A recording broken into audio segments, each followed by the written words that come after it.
여러분들 만나 뵙게 돼서 진심으로 반갑습니다. 오늘은 신앙으로 공부하는 법화경 제16 열애수량품에 대해서 말씀을 드리겠습니다. 열애수량품이라고 하면은 법화경에서는 가장 중요한 핵심적인 품으로 꼽는 부분입니다.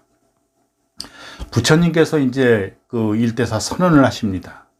나는 내가 그 성불한 지는 내가 40년 전에 성불한 것이 아니라 영원 불멸의 시간 이전에 한량없는 무량한 시작도 끝도 없는 이전에 나는 성불해서 항상 너희들 옆에 너희들과 함께 이렇게 너희들을 교화하고 구원하고 하는 그런 어떤 부처로 항상 있었다. 그런데 내가 너희들에게 열반에 들었다, 내가 이렇게 했다 하는 것은 너희들이 내가 옆에 있다고 하면은 공부를 제대로 안 하고 번뇌망상에 집착해 있어서 내가 방편으로 잠시 열반에 들었다, 쉽게 얘기해서 죽었다, 이렇게 방편으로 얘기를 한 것이다. 내가 열반에 들었다고 하지만은 나는 열반에 든 적이 없다. 나는 태어나지도 않고 죽지도 않은 존재인데 어떻게 내가 열반에 들겠느냐 하면서 이렇게 선언을 하시는 그런 어떤 품입니다. 나는 영원 불면의 구원불이다. 너희를 항상 구원하고 너희를 보살피고 항상 너희와 함께 있는 구원의 부처이다. 더 나아가서는 구원의 부처, 영원 불멸의 부처라고 하는 것은 창조의 부처다, 이렇게 얘기를 해도 과언이 아닙니다. 우리가 이제 창조 이렇게 불교에서 얘기를 하면은 불교에서는 창조라는 단어를 그렇게 썩 달갑게 생각하지 않습니다.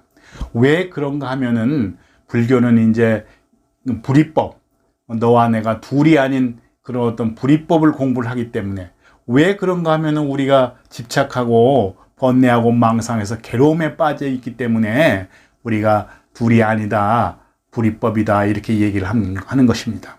그런데 창조를 했다고 하면은 이 법, 다른 법, 두 개의 법, 내가 있어서 내 실체가 있어서 너를 창조했다, 이렇게 얘기를 하기 때문에 창조라는 단어를 불교에서는 썩 좋아하지 않습니다. 그렇지만 부처님께서 구원의 부처라고 하는 것은 즉 창조의 부처다, 이렇게 얘기해도 과언은 아니라고 생각을 합니다. 그래서 이 경전에서 이렇게 보면은 부처님께서 내가 이 세상에 성불을 한지는 이렇게 비유를 합니다. 이 온 우주를 그냥 다 이렇게 뽀사서 빡에서 가루로 만들어서 동쪽으로 500천만억 나유타 아승기수의 세계들을 지나서 그 먼지, 그 우주를 다 뽀갠 그 먼지 하나를 딱 떨어뜨리고 또 그 세계를 지나서 먼지 하나를 떨어뜨리고, 그러니까 500천만억 나유타 아승기 수라고 하는 것은 우리가 사실은 셀 수도 없는 그런 어떤 그 수입니다. 그런데 그 먼지가 닿도록, 이 우주를 다 그 빠갠 그 먼지가 닿도록 가도 그 이전에 한량없는 세월에 내가 이미 성불을 했다.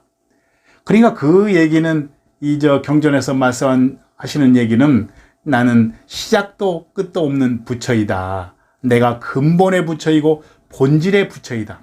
내가 구원불의 부처이고 또 더 나아가서는 쉽게 얘기해서는 창조의 부처이기도 하다. 이런 말씀을 하는 겁니다. 그러면서 부처님께서 또 이제 다른 그 비유를 들게 되는데 의사의 비유를 들게 됩니다. 훌륭한 의사가 있었는데 자식이 20명, 100명이 있었다. 그런데 그 자식들이 이 독약을 먹어서 병이 들어가지고 정신적인 병, 육체적인 병이 들어서 시름시름 앓고 있는데 그 의사가 빛깔도 좋고 맛도 좋고 훌륭한 약을 지어놔도 아버지가 옆에 있다라는 그런 생각으로 약을 잘 먹지 않으니까 그 의사 아버지가 이렇게 방편으로 다른 나라에 가서 이렇게 아버지가 돌아가셨다, 이렇게 소문을 내니까 아들이 이제 아버지가 돌아가신지를 알고 아이고 큰일 났구나, 아이고 어쩌면 좋나, 아버지가 지어놓은 그 훌륭한 약을 먹어서 또 병에 낫는 아들도 있고, 그래서 아버지가 돌아와서 보니까 아들들이 많이 낳은 아들들이 있고 또 병이 급한 아들들, 자식들은 아직도 병에 시달리는 아들이 있더라.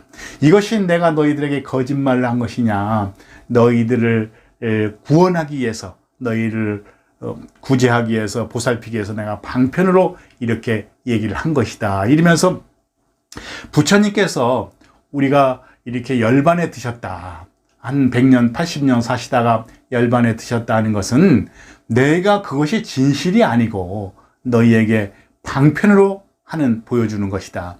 나는 열반에 든 지도 없고 또 태어난 적도 없고 죽은 적도 없고 영원 불멸에 너희와 함께, 너희와 같이 너희를 구원하고 너희를 보살피는 그런 구원의 부처이다. 이렇게 말씀을 하시는 겁니다.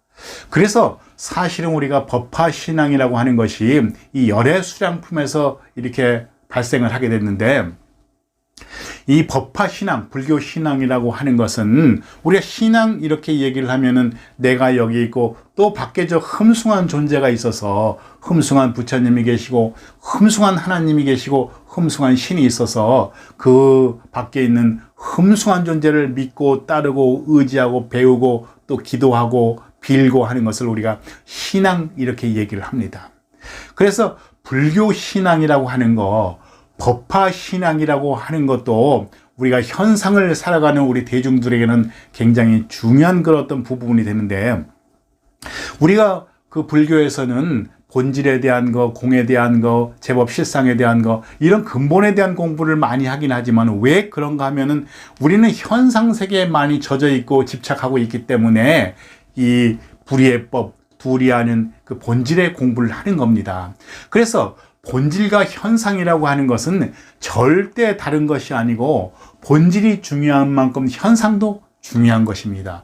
본질이 50이면 현상도 50이다. 본질이 100이면 현상도 100이다. 그래서 상구보리 화중생 이렇게 부처님께서 말씀하시는 겁니다. 그래서 우리가 신앙생활이라고 하는 거, 현상의 신앙생활이라고 하는 거, 현상의 넉넉한 삶이라고 하는 거, 현상의 행복한 삶이라고 하는 것, 또 자유의 삶이라고 하는 것도 본질의 어떤 삶만큼 또 현상의 삶이라는 것도 대단히 중요한 것이다. 그래서 부처님께서 법화신앙, 불교의 신앙을 말씀을 하시게 되는데, 불교의 신앙이라고 하는 것, 법화의 신앙이라고 하는 것은 부처님 감사합니다. 도와주세요. 제가 병이 들었어요. 제가 너무 힘들어요. 부처님 도와주세요. 도와주세요. 이렇게 신앙, 근본적으로 관세음보살, 지장보살, 사과모니불 이렇게 기도를 열심히 하는데, 법화신앙이라고 하는 것, 불교신앙이라고 하는 것은 부처님과 내가 둘이 아닌 것을 믿고, 부처님과 내가 오직 이것뿐인 것을 믿고, 부처님과 내가 둘이 아닌 것을 더 나아가서는 깨닫고 빌고 신앙하고 하는 것입니다. 그것을 법화신앙이라고 하고 불교신앙이라고 하는 것입니다. 우리가 신앙이라고 하는 것도 그 이법의 신앙, 저 밖에 부처님이 계시고 내가 여기서 부처님을 빈다 하는 것이 아니라 부처님과 내가 하나인 줄 믿고, 내가 설사 깨달지 못했더라도 내가 그것을 믿고 빌고 신앙하고 하는 것입니다. 그렇게 우리가 간절하게 신앙할 때 둘이 아닌지를 정말 믿고, 둘이 아닌지를 믿고 신앙하게 빌고 신앙하고 하다 보면은 부처님께 모든 게 다 내려놔지고 부처님과 내가 둘이 아닌 것이 깨달아지기도 하는 것입니다. 불교 신앙이라고 하는 것, 법화 신앙이라고 하는 것은 신앙을 통해서 불이법으로 들어가는 그런 신앙을 불교신앙, 법화신앙이라고 하는 것입니다.